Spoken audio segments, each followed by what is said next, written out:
Hey, it's Mike here, and today, Sniperwolf versus That Vegan Teacher. Sniperwolf is a massive YouTuber with nearly 30 million followers, and That Vegan Teacher is a vegan activist, possibly retired teacher, not exactly sure, but I do know her personally. We'll talk about that in a second. That Vegan Teacher made a video calling out Sniperwolf for just not being vegan, not eating vegan food, and she did that by grading her with good X's or bad X's, which honestly makes for some pretty funny content once you add Sniperwolf's reaction. Do you guys have your sheets ready? Okay, SSSniperwolf, good and bad. It's gonna give me PTSD, take me back to elementary school. Even just mentioning McDonald's gets you another X. She kinda pissing me off. That Vegan Teacher calls her SSSniperwolf at one point, which reminds me of a ship. So the question is, will this ship sink? And from the title for video, That Vegan Teacher fails me. The answer is yes, of course, because she's not vegan. And as you know, normally I do science videos. This isn't my normal type of content, but since the video has 7 million views and there actually is quite a bit of interesting subject matter that is brought up that I just feel compelled to respond to, so I'm gonna do it. You know, we're gonna examine some of the reasons that Sniperwolf, aka Leah, I believe, said she wasn't vegan. We're gonna look at some logic. I'm even probably gonna cite at least one study because it's a compulsion. I have to, but let's just go. I do have to say a quick word about That Vegan Teacher. Again, she was really big on TikTok. I think she got to about 1.5 million or 2 million. I don't even know. Millions of followers on TikTok until she was removed, I think, by breaking community guidelines. And again, I know her personally. I met her before TikTok was a thing, in person a few times. So when people ask me to react to her, which they have a lot, I'm generally hesitant, but she's in this video and I will just say, I appreciate her passion and all of that stuff, but I will just be transparent, Katie. I do think sometimes you go a little too far, like the time that you wrote the N-word out next to a little black girl doll. Like maybe that just wasn't the best activism. But in other areas, I understand how she ends up pushing the boundaries. She's super passionate, trying to get people to stop harming animals. They don't do it. It gets more frustrating. Then she gets bullied, and then she gets pushed to the edge. And I mean, it just makes sense. All right, to the video. And I will say, Leah, obviously, a lot of the time she's kind of joking, but I think that jokes are a good reflection of people's real attitudes. And she definitely makes some points that she believes. That's her philosophy. So anyway, let's go. Some of her videos, she eats dairy, she eats meat, and she doesn't say don't do it. Man, whoa. 2021, I am now getting attacked for the food that I eat. Let me start this off with, personally, I believe that you can eat whatever you want. Not to take this too literally, but do you really think people should just be allowed to eat whatever they want? I mean, where does the mind go? I mean, maybe to Hannibal Lecter? Finally, a reasonable person who doesn't tell me what to eat like you prude is. This is how Hannibal Lecter talks. I don't tell you how to live your life, so please do not tell me how to live my life. This is what I call the you do you boo-boo mentality, which is the exact phrase that roaming millennial used years back to defend her diet. And I definitely think this is like the common, chill, cool attitude to take toward what other people eat and do. However, I want to deconstruct it a little bit. Expanding past diet for a second, should we always just be cool and allow everybody to do whatever they want? I mean, is that a good life strategy? Is it a good strategy to have as a society? You know, an example that I think she would agree with, it was a good idea to tell people who kept slaves to stop keeping slaves, and that's how we got rid of slavery. But for Leah, let's bring it to a more modern and also dietary example. If your neighbors or even friends started eating dogs, would you maybe want to tell them to not eat dogs? My guess is absolutely you would want to tell them to stop eating dogs. And obviously you'd be like, but you wouldn't eat a dog. No, There are certain animals you will eat and some you won't. Chicken, delicious. Like if your friend Tim was eating wiener dogs made out of literal wiener dogs, you might be like, hey Tim, please stop doing that. At least I hope you would be. And if that really is the case, which I really hope it is, that means that you're not against telling people what to do, you're just against people telling you what to do. And that is because it implies that you are doing the less ethical thing. And I think it only bothers you because there could be a hint of truth to it. I mean, if somebody was really mad at you making a video like, oh, when you're drinking water, you're drinking it with your right hand, you need to be drinking it with your left hand, you'd be like, that's ridiculous. I don't care at all. But in this case, she's like, no, stop telling me what to do. Anyway, long enough on this point. Let's keep going. Do you know that there are twice as many chickens on Earth as there are humans? Where are they all, Alia? Do you know where they are? They are being made into chicken nuggies. You know, if we didn't eat them, chickens would be taking over the world. They'd be busted through my door. Taking your kids, wife, land. Quick response here because it is so simple. We breed about 50 billion chickens a year. There's no actual risk of overpopulation if we stop that breeding.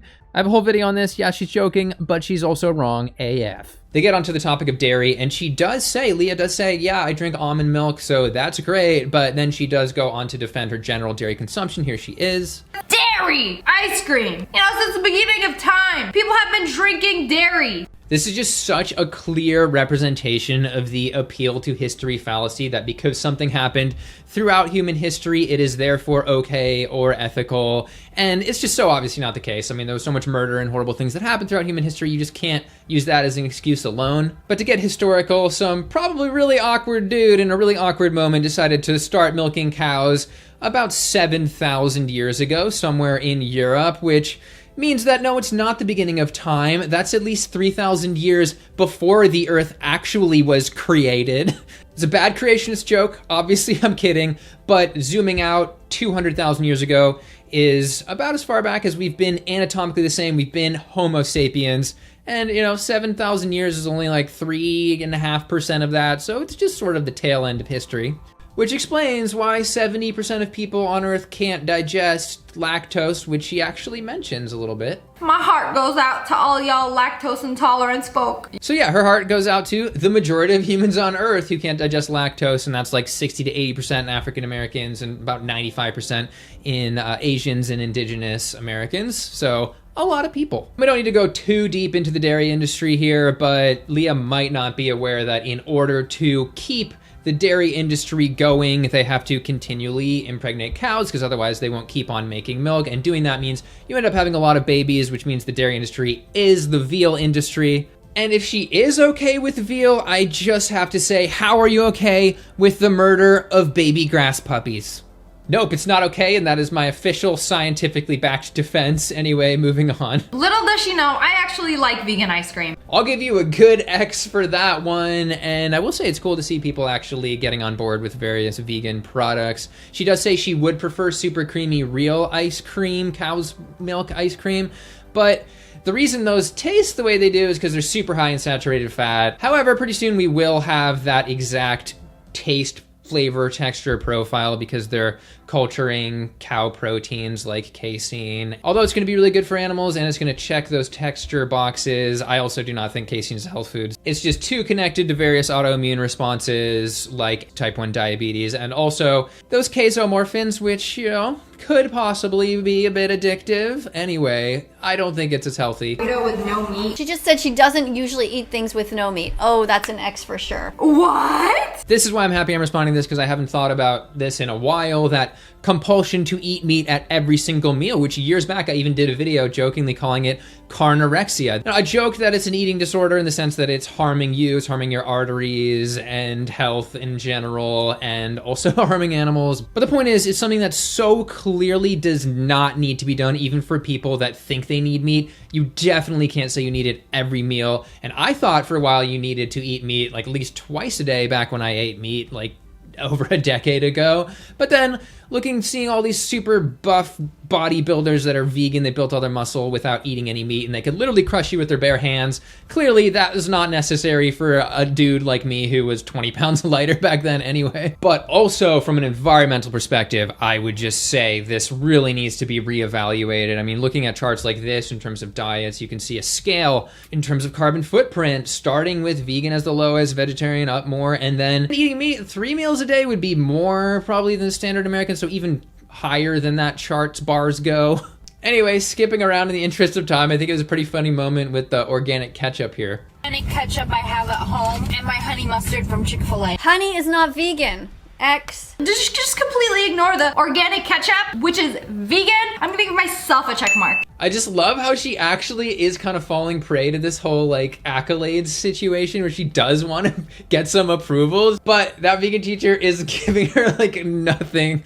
So it's kind of funny to watch. Anyway, now we're on to the point of stealing honey from bees, as that vegan teacher says. They work their entire life to make a little teaspoon of it, and you go in there and steal it from them? Why? That's what she out here talking. I'm stealing. I'm walking up to the bees and just grabbing a fistful of honey. I know she's being a little bit comedic here, but I think it reflects her actual attitude. And this is the attitude that because you did not actually do it, you didn't actually see it, you had somebody else do it for you, that you aren't responsible. But just breaking that down logically, it really doesn't hold up. You pay for the honey, you're paying for people to take the honey, you pay for the meat, you're paying for people to kill the animal. I mean, imagine trying to use this logic in a court of law. I'd be like, I hired a hitman to kill somebody, but since I didn't pull the trigger, I'm innocent.